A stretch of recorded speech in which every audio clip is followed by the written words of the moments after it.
Welcome to my video. അപ്പോൾ ഇന്ന് നമ്മൾ സൺഡേ ആയതുകൊണ്ട് പുറത്തുനിന്ന് ഫുഡ് കഴിക്കാം എന്നാട്ടോ വിചാരിച്ചത്.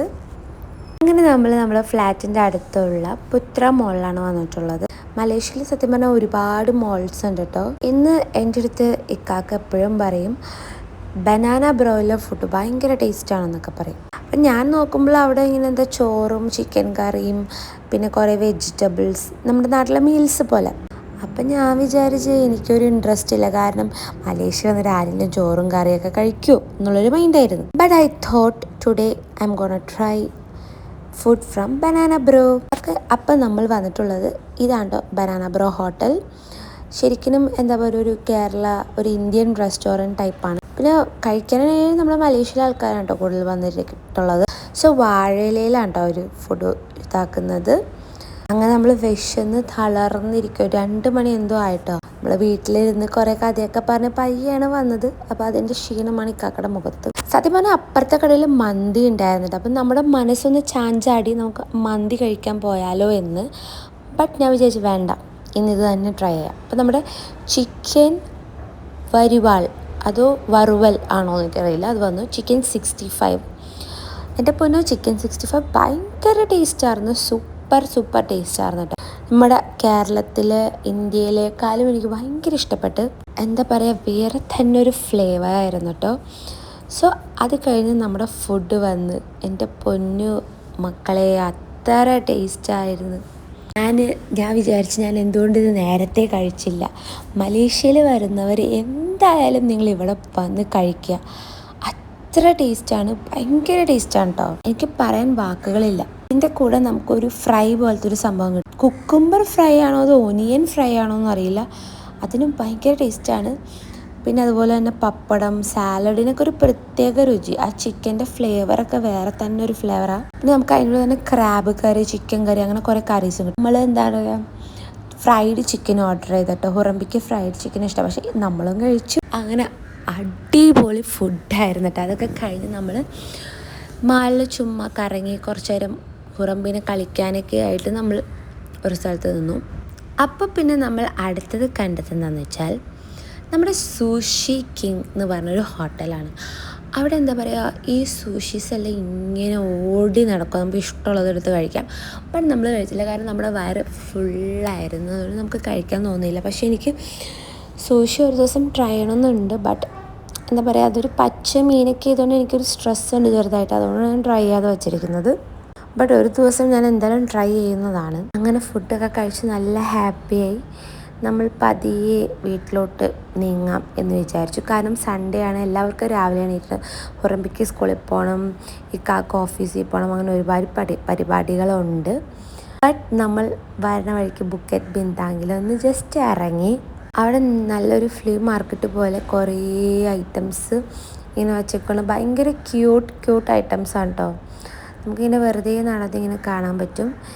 ഈ ബുക്കറ്റ് ബിന്താങ്ങിൻ്റെ പ്രത്യേകത എന്ന് പറഞ്ഞാൽ എത്ര രാത്രിയായാലും അവിടെ നല്ല ആൾക്കാരുണ്ടാവും. ഭയങ്കര ഒരു നൈറ്റ് ലൈഫ് അടിപൊളിയാണ്, സൂപ്പറാണ് കേട്ടോ. പിന്നെ വേറൊരു സംഭവം, ഈ ക്യൂട്ടായിട്ടുള്ള പട്ടിക്കുട്ടികൾ എന്ത് രസമാണ് നോക്ക്, എന്തൊരു ക്യൂട്ടാണല്ലേ. എനിക്ക് ഭയങ്കര ഇഷ്ടപ്പെട്ടു. ഞാൻ ഒരുപാട് നേരം അവിടെ നിന്ന് അതിനെ തന്നെ ഇങ്ങനെ വെറുതെ നോക്കി. അങ്ങനെ നമ്മൾ വീടെത്തി കേട്ടോ.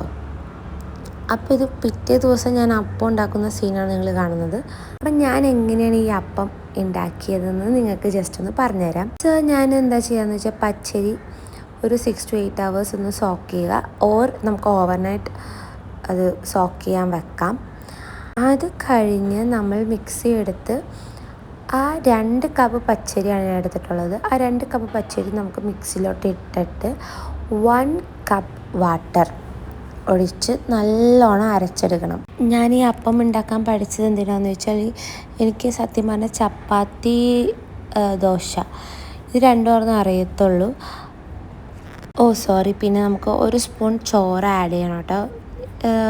നമ്മൾ നേരത്തെ ഉണ്ടാക്കി വെച്ച ചോറ്, ഓവർനൈറ്റായിട്ടുള്ള ചോറാണെങ്കിൽ ആഡ് ചെയ്യാം. 1 സ്പൂൺ മതി, ഓവറായാലും നമുക്ക് ഒരു പുളിപ്പ് വരും. പിന്നെ ഫ്രോസൺ ആയിട്ടുള്ള തേങ്ങ എല്ലാം കൂടെ ആഡിയിട്ട് ഈ 1 കപ്പ് വെള്ളമാണ് ഞാൻ ഒഴിക്കുന്നത്. നിങ്ങളിങ്ങനെ ഫസ്റ്റ് ടൈം കുക്ക് ചെയ്യുന്നവരാണെങ്കിൽ നിങ്ങൾക്ക് മെഷറിങ് കപ്സ് വളരെ യൂസ്ഫുൾ ആയിരിക്കും കേട്ടോ. നമുക്കിപ്പോൾ ചപ്പാത്തി ഉണ്ടാക്കാനാണെങ്കിലും അപ്പം ഉണ്ടാക്കാനാണെങ്കിലും എന്തുണ്ടാക്കാനാണെങ്കിലും. അപ്പം ഞാൻ പറഞ്ഞു വന്നത് എനിക്ക് ചപ്പാത്തിയും ദോശയൊക്കെ ആയിരുന്നു അറിയുള്ളൂ. പക്ഷെ എല്ലാ ദിവസവും എനിക്ക് ചപ്പാത്തി ഇങ്ങനെ പരത്തി പരത്തി മടുത്ത്. സോ അങ്ങനെയാണ് ഞാൻ വിചാരിച്ചു എന്തെങ്കിലും ഒരു വെറൈറ്റി ഉണ്ടാക്കാം. അപ്പോൾ അങ്ങനെ ഞാൻ വിചാരിച്ചു അപ്പം ഉണ്ടാക്കി പഠിക്കാമെന്നോർത്ത് ഞാൻ തന്നെ യൂട്യൂബൊക്കെ നോക്കി പഠിച്ചതാണ്. അപ്പോൾ നമുക്കിതെല്ലാം നല്ലോണം അരച്ച് പേസ്റ്റാക്കി എടുക്കണം. പിന്നെ ഇത് ഭയങ്കര എളുപ്പമാണ് കേട്ടോ. ഞാനൊക്കെ വിചാരിച്ച അപ്പം ഉണ്ടാക്കണതൊക്കെ ഭയങ്കര പാടാണെന്നാണ്. It's very simple. കണ്ടി ഈ ടേബിൾ സ്പൂണൊക്കെ വളരെ യൂസ്ഫുള്ളാണ്. നമുക്ക് ഇനി ഈസ്റ്റ് ആഡ് ചെയ്യണം. അതിന് 1 ടീസ്പൂണായിട്ടുള്ള ഈസ്റ്റ് ഞാൻ എടുത്തിട്ട് അതിലോട്ട് 1 ടേബിൾ സ്പൂൺ വാട്ടർ ആഡ് ചെയ്ത് മിക്സ് ചെയ്യുക. പിന്നെ വേണമെങ്കിൽ നമുക്ക് കുറച്ച് ഷുഗറും കൂടി ആഡ് ചെയ്തിട്ട് നല്ലോണം മിക്സ് ചെയ്യാം കേട്ടോ. അപ്പോൾ ഷുഗർ ആഡ് ചെയ്യുമ്പോഴത്തേനും എന്താ പറ്റുകയെന്ന് വെച്ചാൽ കുറച്ച് പെട്ടെന്ന് അത് ആക്ടിവേറ്റ് ആയി കിട്ടും. ഇനി എനിക്ക് സത്യം പറഞ്ഞാൽ കുറേ പരിപാടികളുണ്ട് ഈ അടുക്കളയിൽ ചെയ്യാനായിട്ട് ഉണ്ടായിരുന്നു. അപ്പം മൊത്തം ഞാൻ ആക്ച്വലി കിച്ചൺ വർക്കിലായിരുന്നു കേട്ടോ. വേറെ ഒന്നും വൃത്തിയായില്ലെങ്കിലും നമ്മുടെ അടുക്കള നല്ല വൃത്തിയാണെങ്കിൽ നമുക്ക് പകുതി സമാധാനമായിട്ട് ഇരിക്കാൻ പറ്റും. കാരണം നമുക്ക് എന്തെങ്കിലും കുക്ക് ചെയ്യണമെങ്കിൽ അങ്ങോട്ട് വന്ന് ഉണ്ടാക്കിയാൽ മതിയല്ലോ. പിന്നെ അപ്പം ഇവിടെ ഇക്കാക്ക് അപ്പം ഭയങ്കര ഇഷ്ടമാണ്. അതുപോലെ തന്നെ ഹുറമ്പിക്കും അപ്പവും എഗ്ഗും കൊടുത്താൽ അവൾ കഴിക്കും. അപ്പോൾ നമ്മുടെ അപ്പത്തിൻ്റെ മാവ് നല്ല അരഞ്ഞ് സോഫ്റ്റായിട്ട് വന്നിട്ടുണ്ട്. സോഫ്റ്റ് മീൻസ് നല്ല എന്താ പറയുക, നല്ല തരി ഒന്നുമില്ലാതെ അരഞ്ഞ് വന്നിട്ടുണ്ട്. ഇനി നമുക്ക് നമ്മൾ കലക്കി വെച്ചിട്ടുള്ള ആ ഈസ്റ്റ് ആഡ് ചെയ്ത് ഒന്നും കൂടെ അടിച്ചെടുക്കാം. അപ്പോൾ അത്രേ ഉള്ളൂ. നമ്മുടെ അപ്പം അങ്ങനെ ഒരു കലത്തിൽ അടച്ച് വെച്ചിട്ട് എന്താ പറയുക, കുറച്ച് നേരം പുറത്തിരിക്കുക. അല്ലെങ്കിൽ നമ്മളിപ്പോൾ ഉറങ്ങാൻ നേരത്ത് നമ്മൾ അതെടുത്തുനിന്ന് ഫ്രിഡ്ജിലോട്ട് കയറ്റി വെച്ചാൽ മതി. വളരെ സിമ്പിളായിട്ട് നമുക്ക് ഉണ്ടാക്കിയെടുക്കാൻ പറ്റും കേട്ടോ. അപ്പോൾ എൻ്റെ വീഡിയോസ് കാണുന്നവർ വളരെ കുറച്ച് പേരാണ് കാണുന്നതെങ്കിലും അവരെല്ലാവരും ജസ്റ്റ് ഒന്ന് കമൻറ്റ് താഴത്തിടണം കേട്ടോ.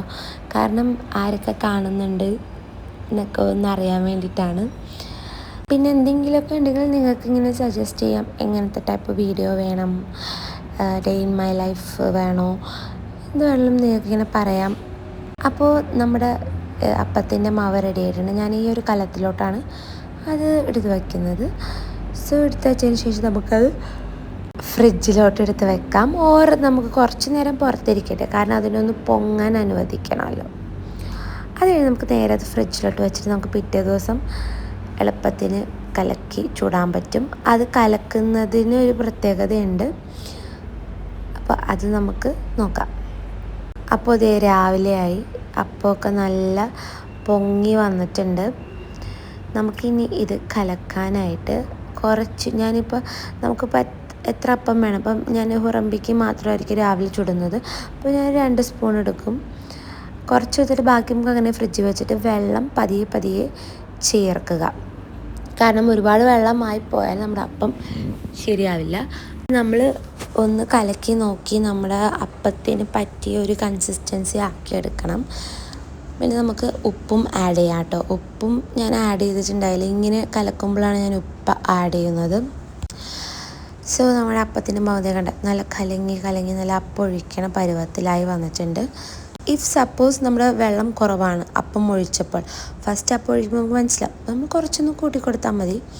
അങ്ങനെ അത്ര പാടുള്ള പണിയൊന്നുമല്ല. അപ്പോൾ നമ്മുടെ അപ്പത്തിൻ്റെ മാവ് കറക്റ്റായിട്ട് വന്നിട്ടുണ്ട്.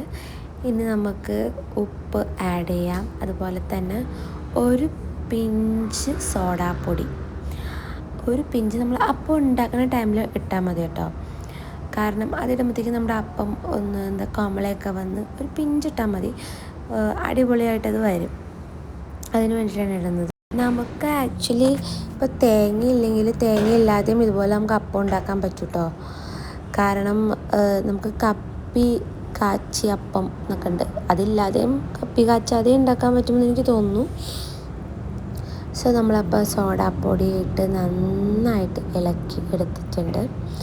ഇനി നമുക്ക് നമ്മുടെ അപ്പം റെഡിയാക്കാം. അതിനൊരു പാൻ എടുത്തിട്ടുണ്ട്. ഈ പാൻ ആക്ച്വലി ഒരു അപ്പത്തിൻ്റെ പാനൊന്നുമല്ല, എനിക്ക് കിട്ടിയൊരു പാൻ വെച്ച് ഞാനങ്ങ് ഉണ്ടാക്കുന്നു. കാരണം ഞാനിവിടെ അപ്പത്തിൻ്റെ പാൻ അന്വേഷിക്കാൻ പോയില്ല. ഞാൻ ഐക്കിയിൽ നിന്ന് മേടിച്ചൊരു പാനാണ് ഇതിൽ ഞാൻ അപ്പം മാത്രമേ ഒഴിക്കത്തുള്ളൂ, കാരണം വേറെ സാധനങ്ങൾ ഉണ്ടാക്കിയാൽ ലാസ്റ്റ് അപ്പം വരാതെയാവും. ഇതിങ്ങനെ ചുറ്റിച്ചിട്ട് എനിക്ക് ഇവിടെ നിന്ന് കിട്ടിയൊരു അടപ്പ് വെച്ച് അടച്ച് വെക്കും കേട്ടോ. കാരണം നല്ല അടിപൊളി ഒരു കമള വരുന്നുണ്ട്. നമ്മൾ സോഡാപ്പൊടി ആഡ് ചെയ്തുകൊണ്ടാണ് അത് അങ്ങനെ വരുന്നത്. അങ്ങനെ നമ്മുടെ അപ്പം അടച്ചു വെച്ചിട്ടുണ്ട്. തീ ഇടുമ്പോൾ സൂക്ഷിക്കണം. അപ്പോൾ ഒഴിക്കാൻ നേരത്ത് നമ്മൾ ചെറിയ തീയിലും അപ്പം ഇട്ട് കഴിഞ്ഞ ശേഷം വലിയ തീയിൽ ആക്കുമ്പോൾ അപ്പം നല്ല സോഫ്റ്റായിട്ട് അടിപൊളിയായിട്ട് വരും കേട്ടോ.